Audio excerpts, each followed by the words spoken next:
Hello everyone, I am Srishti Pandey. I describe myself as a caring, compassionate, and a creative person. I believe that I am an empath, so I feel others' emotions quite deeply. And so at times it becomes overwhelming for me, and so I find escape and relief in poetry.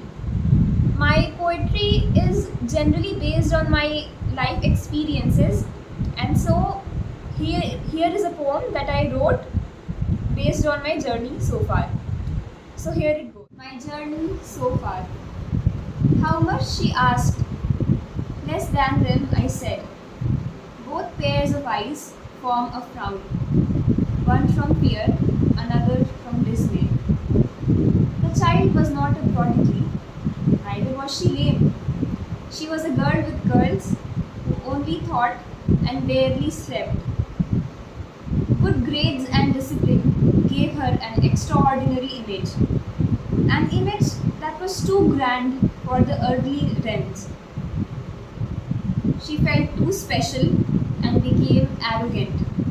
At least that is what she says, and thus learning went down the drain. Over the years, as she grew, our Miss Manager could not handle all that life threw in her way to make her grow. Some years later, she says hello to the teary eyed girl who cannot glow as she is stuck in an ugly loop. Her mother asks, "What happened?" "Nothing, I don't know," is what she blurts in a croak. Swayed away by meager things, our naive poetess lost herself, and now she really does not know. She really does not know. Wisdom came and hugged her, gave her relief, and said, "Take things easy." That is the phase she is currently in, trying to breathe and release. May she breathe is what I wish, as her brain cannot function in the mind she dies in. Ah, when will she live? Hopeless and lost, she gave up and fell from a high hill. Alas, this is what she is dreaming. She can still choose to dance and sing. Divine intervention sent her to a new city so that she lives her fantasy of starting afresh and clearing old energy. Alas, she wants all of it accomplished ASAP. Foolish girl doesn't know how to take it easy. Wisdom cries seeing her follies, and that is how it's been. I wish not how it's going to be. Thank you.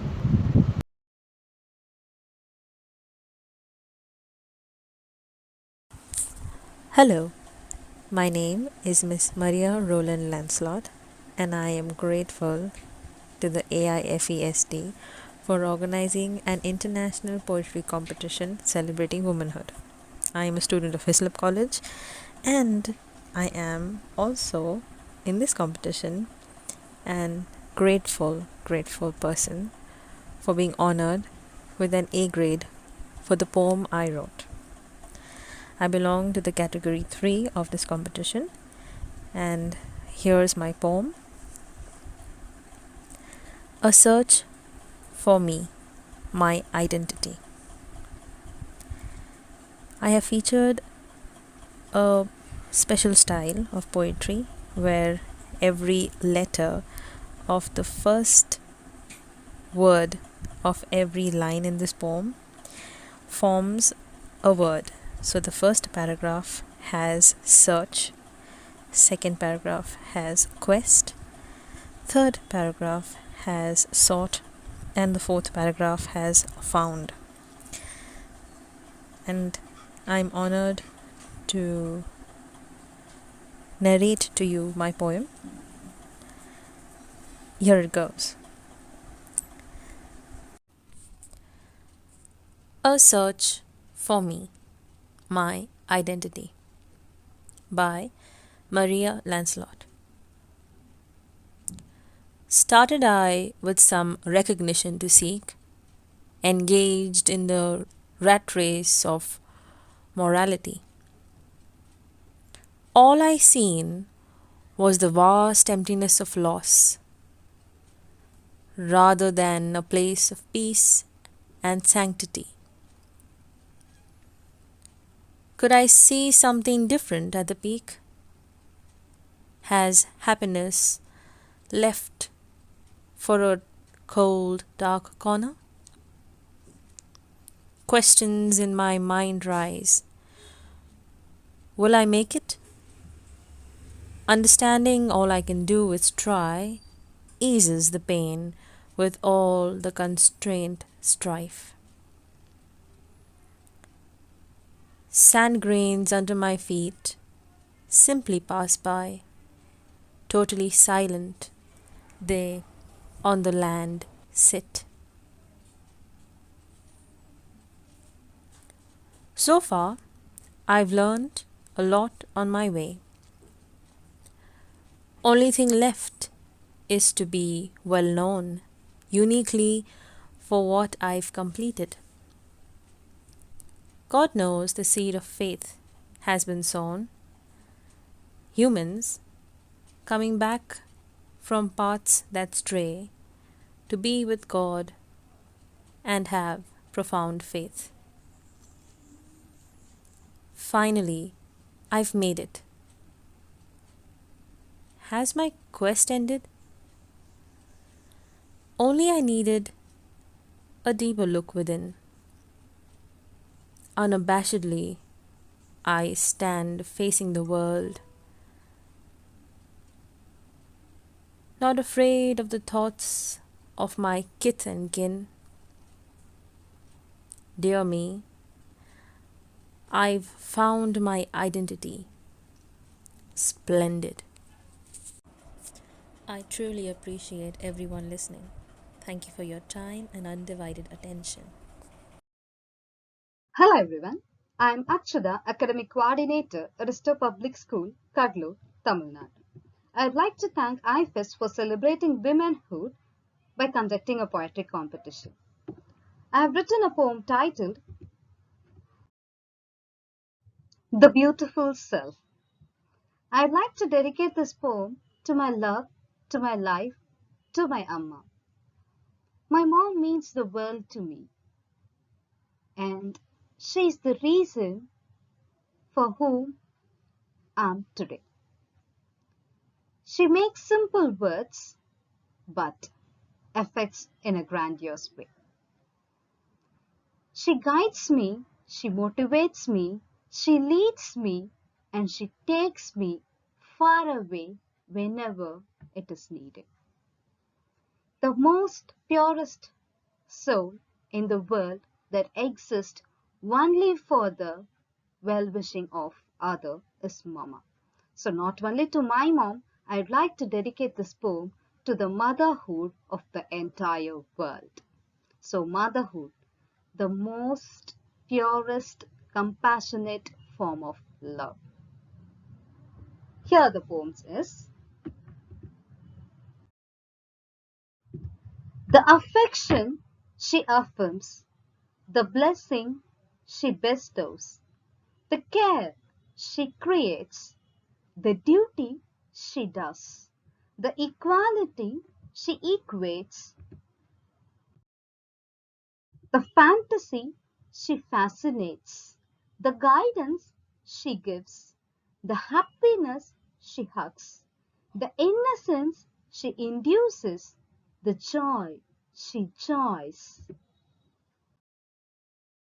the kindness she kindles, the love she lends, the memory she merges, the novelty she nurtures, the optimism she operates,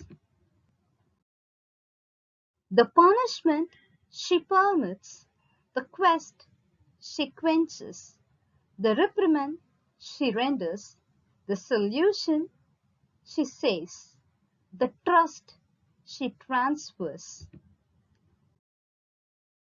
the unity she unites, the value she values, the wisdom she wishes, the Xanadu she xylographs, the zeal She zooms, made her beautiful, the beautiful self. Mama, you are the most beautiful self in the world. So thank you. Thank you, AIFEST, for giving me this opportunity to dedicate my words to my world. Thank you. Hi, I'm Shandhini, Assistant Professor of English at Shri Shankarlal Sundarbai Shasun Jain College. My poem is titled Lust for Life. I have written based on the books that I have read throughout my life. I believe it has shaped me today. And you can actually take this as a book list of books that you can read. You can do a guesswork on whether you have read it. You can try to identify the characters and the titles of books. Lust for Life itself is taken from the biography of Vincent van Gogh, Lust for Life. So here I go. Lust for Life. I was the first child in the bloodline. In search of my mother's garden, I found that my roots run deep. Lucian, Julian, Fatty, and Noddy introduced me to the world of adventure. Midnight's children met to forewarn me of the collector's butterflies. Twist advised never to ask for more, while Huck gave me a bag of gold. My search led me to the sands of Egypt, where the mountains echoed the stories of Varisray and Abdullah and Pari. The desert speaks of 20,000 leagues under the sea and above. A distant caged bird, eulogized the tragedy of Catherine and Heathcliff and silenced the mockingbird. Riding the Black Beauty and armed with a quiver full of arrows, I believed I was the god of small things. Santiago guided me to the Palace of Illusions. In a room of one's own, the wardrobe opened to the magic land of Setia. Aslan ruled the land of the hungry tide, the terrain with 50 shades of grey and hues of color purple. My story has no end, neither does my search. I am what I read. I'm Chudamani's Yamini and I'm Karnal's Padmini. I seek a new identity today and yet another tomorrow. I am a creator with a lust for life. Thank you. A warm greetings to all of you. My name is Rashmi Agrawal and I'm going to recite the poem on the topic Quest for Identity. So here I begin. Easy, isn't it? To be born and living in an orthodox society where, though your life, their eyes will define your identity. Easy, isn't it? To be living like a woman when the body says otherwise. Where, though your feelings, they call it a sin and you will have to compromise. Easy, isn't it? To be loved by everyone else than your own family. Where, though you smile, you will be hurt and shown your place timely. Easy, isn't it? To be acting tough and keep on going. Where, though your throat pinches, your tears aren't worth showing. Who are you? You belong to nowhere. They made me feel it all this time. And when I tried and stood up for me, they mercilessly called it a crime. And now I realize being brainwashed by them. My existence is a mistake, my happiness a shame. My life, devoid of dignity, has endless quest for identity. So, it's up to you whether to lose your identity for them or to redefine it for yourself. Thank you. Hello everyone, I am Saanvy. I am currently studying in grade 12 in Aditya English Medium School, Pune, Maharashtra. Today I should like to recite my poem, The Liminal Transit. For most of the life I've lived, I've always been told one thing. Don't be too bold, for it's a man's trait. A woman should just sit in a corner and look silent and play graceful. A voiceless and pretty marionette. But why should I not be bold? For being bold is being beautiful. Why should I apologize for my rage if Mother Nature never apologized for hers? If the world has a tendency of putting out fires, I'm going to give them a blazing hellfire. For hell hath no fury like a woman scorned. In a ball full of masquerading snakes, I shall behead them and use their heads as my crown. Like Medusa, I shall no longer be quiet. I shall no longer stay silent. For I am Artemis and I am Athena. For I am Medea and I am Sekhmet. My womb carries the fate of humanity, and my blood, starlight. If I am the embodiment of the universe, why should I be made to feel sorry for it? Mother Earth has never been sorry for her storms, and so shall not be I. For most of the mythology, it's the bold woman we fear. For it's the Pandora's box that unleashed hell on earth, and it's Mata Kali who drank the blood of her enemies, and it's the Morrigan who chooses the fate of the warriors on the battlefield. No matter what clothes I wear, the world will always mock them. And so I decided to wear a garment I fashioned, woven from my mother's rage and my ancestors' grief.